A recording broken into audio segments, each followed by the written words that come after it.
ओम शांति। प्यारे बाबा से हम बच्चों को माइट शक्ति मिलती है,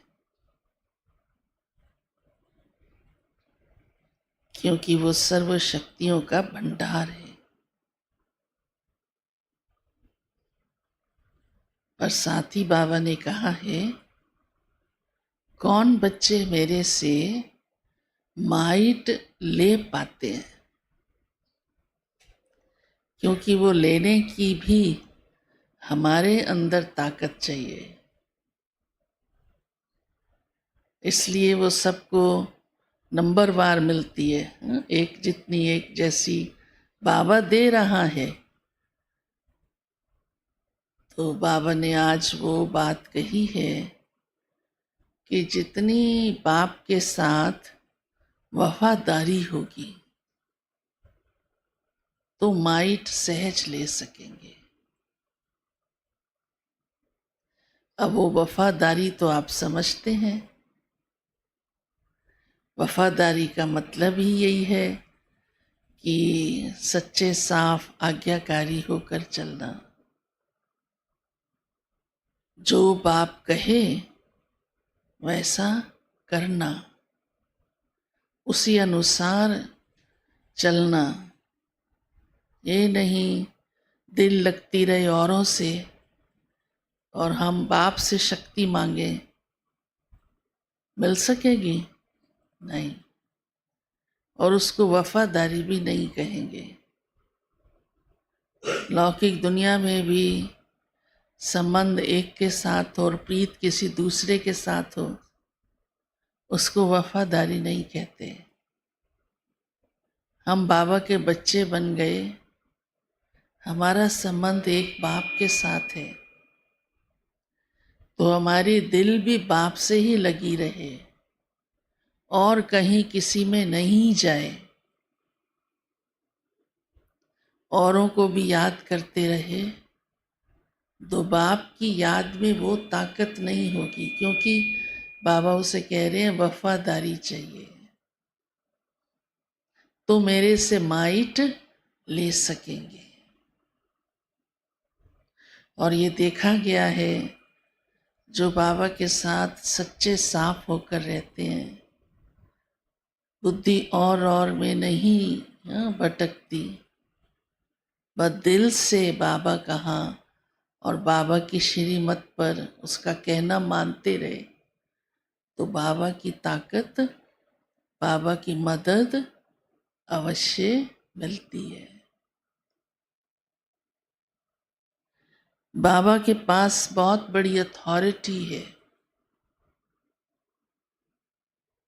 और वो अथॉरिटी बाबा कहते हैं सबसे पहली मेरे पास है ज्ञान की अथॉरिटी। अन्य अथॉरिटीज भी हैं, जो शक्तियां बाबा के पास हैं वो तो दुनिया में किसी के पास नहीं है। जो पावन बनाने की, पवित्र बनाने की ताकत बाबा के पास है, वो तो दुनिया के पास हो ही नहीं सकती।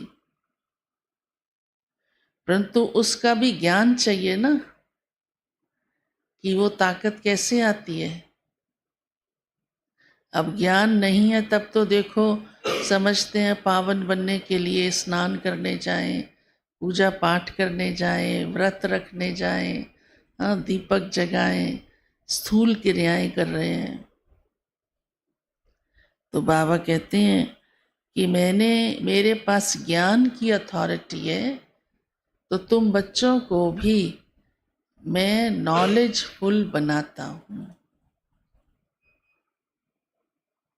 आकर ज्ञान देता हूँ, पढ़ाता हूँ। मेरा काम ही है पढ़ाना।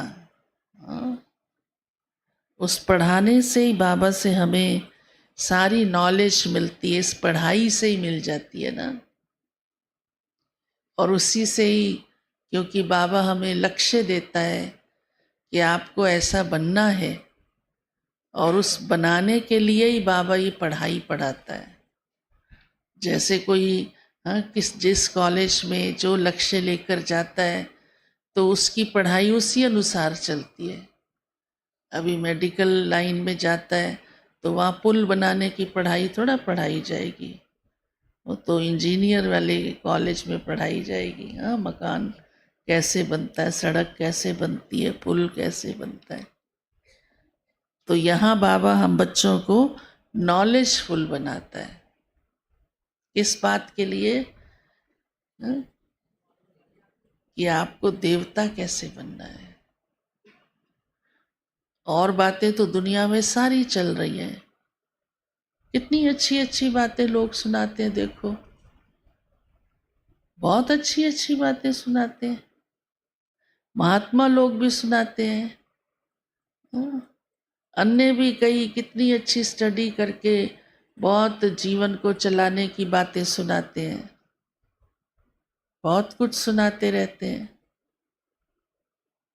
लेकिन फिर भी देवता किसी को बना नहीं पाते,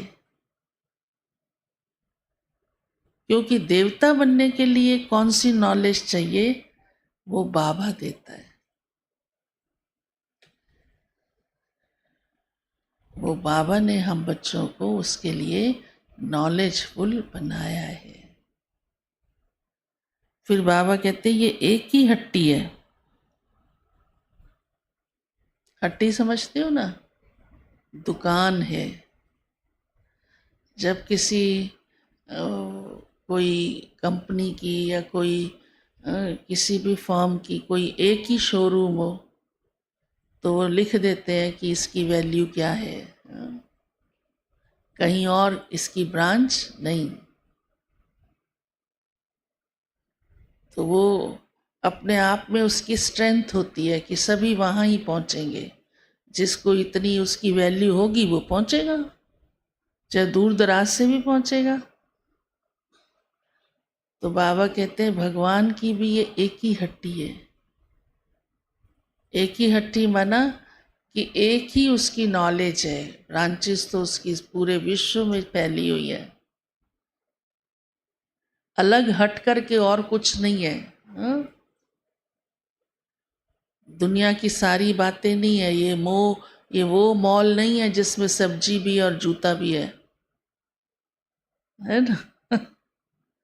एक ही लक्ष्य है कि देवता बनना है, बस उसकी ही पढ़ाई है। भगवान की एक ही द्वार है, इसलिए बाबा कहता है ये एक ही हट्टी है और आखिर सब यहाँ ही पहुँचेंगे। भटक भटक कर भटक ही रहे हैं ना, अभी तक भटक रहे हैं, असली रास्ता समझ नहीं आता। फिर जो भी रास्ते में जाते हैं कहते हैं रास्ते तो भिन्न भिन्न ही होते हैं, पहुँचते तो एक ही जगह है, वो भिन्न भिन्न में ही तो भटक जाते हैं। और वो एक ही रास्ता माना, एक ही हट्टी है, वो बाबा आकर हमें गाइड करता है। इसीलिए गॉड को गाइड भी कहते हैं। हाँ, कहते हैं ना, ओ गॉड गाइड मी, लिबरेट मी, ब्लेस मी। साथ ही बाबा इस नॉलेज के लिए कहते हैं कि इस नॉलेज को समझने वाला और दूसरों को समझाने वाला बड़ा समझू से आना चाहिए। आप सब समझू से आने हैं ना। हाँ, तो इसको सुनने की, फिर दूसरों को कैसे सुनाने की, तो बाबा हनुमान का मिसाल देता है। हनुमान भी सियाना तो बहुत था ना, जब उसको वो जड़ी बूटी लक्ष्मण के लिए संजीवनी बूटी लाने के लिए कहा तो वहाँ उसको कन्फ्यूज़न हो गया। हाँ, क्योंकि सूर्यास्त से पहले लानी थी, और जब सूर्यास्त होता है तो चमक पड़ती है सारे धरती पर, तो सब पे चमक पड़ने लग गई। उस चमक में उसको समझ नहीं आया कि कौन सी बूटी मुझे तोड़नी है। तो उसने कितनी होशियारी की, कंफ्यूज होके वापस नहीं आ गया, मैं क्या करता, वो मिली ही नहीं, मुझे समझ नहीं आ रहा था। तब तो लक्ष्मण बेहोश ही हो जाता। बेहोश तो वही पड़ा था। हाँ, जिंदा कैसे होता? ये तो स्टोरी बनी हुई है, इसका भाव तो समझ सकते हो ना। तो उसने इतनी समझदारी की कि सारा पर्वत ही ले आया। बाबा अपने बच्चों को ऐसा समझू सयाना देखना चाहते हैं कि ज्ञान देने की भी समझ चाहिए, बुद्धि में सारा ज्ञान रहे, किस आत्मा को क्या चाहिए उस अनुसार उसे दे। तो बाबा ने कहा कि अ, हनुमान की ये विशेषता थी कि वो ज्ञान सुनने के लिए सभा के लास्ट में जुतियों में जाके बैठ जाता था। आगे सभा भरी हुई होती थी, पीछे किसको मालूम नहीं होता था हनुमान छिप कर बैठा है। छिप कर बैठना माना लास्ट में कोने में बैठ गया, कोई को पता भी नहीं। तो अंत में जुतियां उतारते हैं ना, पहले तो जुतियां उतारने का कोई सिस्टम नहीं होता था, जहां मर्जी उतार देते थे।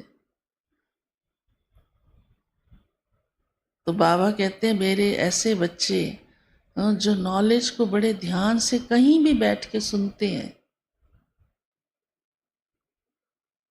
समझते हैं और फिर दूसरों को जाकर बांटते हैं, ऐसा समझू सयाना बनना है। दूसरों को देने की अक्ल चाहिए। तब तो लोग आएंगे और लाभ लेंगे। हाँ,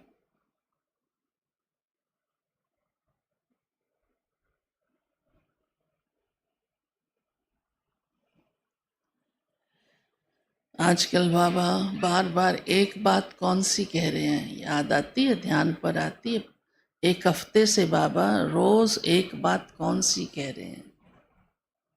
बहुत सारी धारणा की बातें आजकल बाबा दे रहे हैं। हाँ, कई तरफ से फोन भी आते हैं, देखो बाबा ने मुरली में कितना कड़ा हाँ कहा है, फिर भी कोई नहीं सुधरे तो उसको अभागा ही कहेंगे। एक धारणा बाबा आजकल कई दिन से रोज बता रहे हैं, सच्चे रहना है, निंदा नहीं करनी है। बाबा जो बात कह रहे हैं कि आवेश में नहीं आना, क्रोध नहीं करना। निंदा भी क्रोध का ही रूप है। क्रोध के कई बच्चे हैं ना, ईर्ष्या, हसद, हाँ, नफरत, तो आवेश आता है। आज भी बाबा ने ये बात कही है, योग युक्त रहना है, आवेश में नहीं आना। फिर भी आवेश क्रोध का थोड़ा सूक्ष्म, थोड़ा हल्का रूप है। हाँ? अंदर दबा भी सकते हैं तो आवेश होता है, परंतु उसका उग्र रूप तो आप सोचो कितनी डिससर्विस करता है, कितनी। जब सब सुने तो कितना बोझ चढ़ता है।